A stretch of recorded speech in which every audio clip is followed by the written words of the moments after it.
ബാബാ സാഹേബ് അംബേദ്കറും മാവീരൻ അയ്യങ്കാളിയും നമുക്ക് മുന്നിൽ തുറന്നിട്ടിരിക്കുന്ന വഴിയിലൂടെ സഞ്ചരിക്കുക മാത്രമാണ് ഞാൻ ചെയ്യുന്നത്.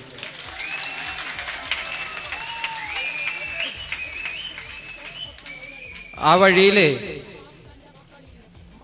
ഈ സനാതന സമൂഹത്തിന്റെ ഇടയിലുള്ള ഈ വഴിയിൽ സഞ്ചരിക്കാൻ എനിക്ക് ഒരുപാട് ബുദ്ധിമുട്ടുകൾ ഉണ്ടെങ്കിലും ഞാൻ ധൈര്യപൂർവം നടക്കും എന്നുള്ളൊരു കാര്യം അത് മാത്രമേ എനിക്ക് വാക്ക് പറയാൻ പറ്റുള്ളൂ നിങ്ങളുടെ അടുത്ത്. ഇത്രയും സന്തോഷമുള്ള ഒരു സ്ഥലത്തും എനിക്കൊരു സങ്കടം ഉള്ളത് ഞാൻ പറയട്ടെ. ഞാൻ കാലത്ത് സ്മൃതി മണ്ഡപത്തിലേക്ക് പോയിരുന്നു.